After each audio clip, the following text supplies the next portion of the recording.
ಉತ್ತರ ಕರ್ನಾಟಕ ನ್ಯೂಸ್ಗೆ ಸ್ವಾಗತ. ನಾನು ರಾಣಿಕೋಟೆ. ತಮ್ಮಟೆ ಸಿನಿಮಾ ನವೆಂಬರ್ 29ರಂದು ಬಿಡುಗಡೆಯಾಗಿದ್ದು, ಅನ್ಯ ಭಾಷೆ ಚಿತ್ರದಿಂದ ಬಿಡುಗಡೆಯಾದ ಒಂದೇ ವಾರದಲ್ಲಿ ಪ್ರಸಾರ ನಿಲ್ಲಿಸಲಾಗಿದೆ ಎಂದು ತಮ್ಮಟೆ ಸಿನಿಮಾದ ನಿರ್ದೇಶಕ, ನಾಯಕ ನಟ ಮದನ್ ಪಟೇಲ್ ಬೇಸರ ವ್ಯಕ್ತಪಡಿಸಿದ್ದಾರೆ. ಕಲಬುರಗಿಯಲ್ಲಿ ಮಾಧ್ಯಮದವರೊಂದಿಗೆ ಮಾತನಾಡಿದ ಅವರು, ಅನ್ಯ ಭಾಷೆಯ ಬಹುದೊಡ್ಡ ಸಿನಿಮಾ ರಿಲೀಸ್ ಆಗುವುದರಿಂದ ಕನ್ನಡ ಭಾಷೆ ಸಿನಿಮಾಕ್ಕೆ ಬಹುದೊಡ್ಡ ಹೊಡೆತ ಬಿದ್ದಿದೆ. ಪ್ರಸಾರ ಕಡಿಮೆಗೊಳಿಸುವುದರಿಂದ ಚಿತ್ರತಂಡ ಸಿನಿಮಾ ರಿಲೀಸ್ ಮಾಡುವ ಚಿಂತನೆ ನಡೆಸಿದೆ. ಇದೊಂದು ತಳ ಸಮುದಾಯದ ಶೋಷಣೆ ಆಧರಿಸಿ ನಿರ್ಮಿಸಿದ ಚಿತ್ರವಾಗಿದ್ದು, ಪ್ರೇಕ್ಷಕರು ಹೆಚ್ಚಿನ ಸಂಖ್ಯೆಯಲ್ಲಿ ಚಿತ್ರವನ್ನು ವೀಕ್ಷಿಸಿ ಸಹಕರಿಸಬೇಕೆಂದು ಸಿನಿ ಪ್ರಿಯರಲ್ಲಿ ಮನವಿ ಮಾಡಿದ್ದಾರೆ.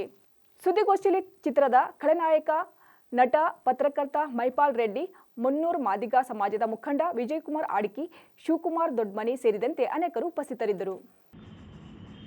ಪ್ರಶ್ನೆಗಳನ್ನು, ನೋವುಗಳನ್ನು ನಿಮ್ಮ ಜೊತೆ ಹಂಚ್ಕೊಳ್ಬೇಕು ಅಂತೇಳಿ ನಾನು ಈ ಒಂದು ಪತ್ರಿಕಾಗೋಷ್ಠಿಯನ್ನು ಏರ್ಪಡಿಸಿ ಅಂತೇಳಿ ಈ ದಿನ ನಾನು ಗುಲ್ಬರ್ಗಕ್ಕೆ ಬರ್ತಿದ್ದೀನಿ ಅಂತ ಅವರನ್ನು ಕೋರಿದ್ದೆ. ಅವರು ಮಾಡಿದ್ದಾರೆ. ವಿಷಯ ಏನಂದರೆ, 29ಕ್ಕೆ ಚಿತ್ರ ಬಿಡುಗಡೆ. ಇದು ನನ್ನ ಮೊದಲನೇ ಕಾದಂಬರಿ. ನಾನು ಈ ರೀತಿ ಕಾದಂಬರಿ ಬರೆದಿದ್ದೀನಿ, ನೀವೆಲ್ಲ ಸಹಕಾರ ಕೊಡಬೇಕು ಇದನ್ನು ಅಂತೇಳಿ ನಾನು ನನ್ನ ಸೋಷಿಯಲ್ ಮೀಡಿಯಲ್ಲಿ ಹಾಕ್ತಾ ಇದ್ದಾನೆ.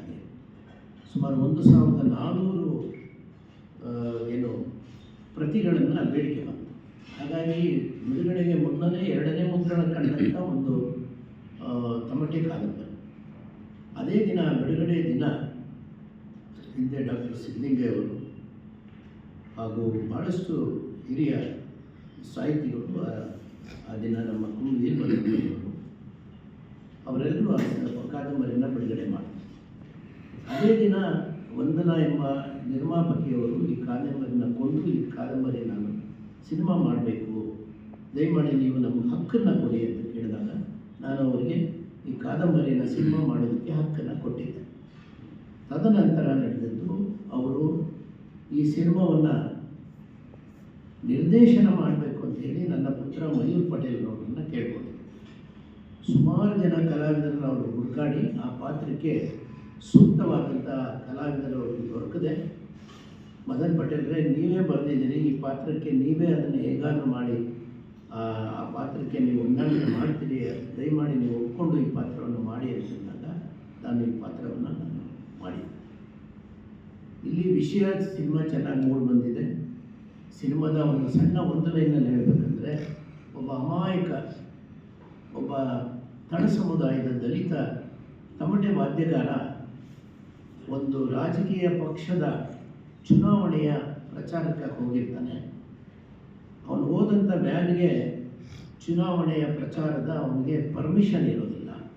ಅದರಲ್ಲಿ ಇವನು ತಮಟೆ ಇಟ್ಟಿರ್ತಾನೆ. ಹಾಗಾಗಿ ಆ ತಮಟೆ, ಆ ವ್ಯಾನ್ ಎರಡನ್ನೂ ಪೊಲೀಸರು ಅದನ್ನು ಸೀಸ್ ಮಾಡ್ತಾರೆ. ಏನೂ ಗೊತ್ತಿಲ್ಲದಂಥ ಒಬ್ಬ ಅಮಾಯಕನಾದಂಥ ಈ ತಮಟೆ ವಾದ್ಯಗಾರ, ಆ ತಮಟೆ ಇಲ್ಲದೆ ಅವನಿಗೆ ಜೀವನನೇ ಇರೋದಿಲ್ಲ. ಕ್ಷಮಿಸಿ, ತಮಟೆ ಅಂದರೆ ನಿಮ್ಮ ಕಡೆ ಹಲಿಗೆ ಅಂತ ಕರೀತಾರೆ. ಅದೊಂದು ಸಣ್ಣ ಇದು, ನಮ್ಮ ದಕ್ಷಿಣ ಕರ್ನಾಟಕದಲ್ಲಿ ಭಾಗದಲ್ಲಿ ಅದು ತಮಟೆ ಅಂತ ಕರೀತಾರೆ.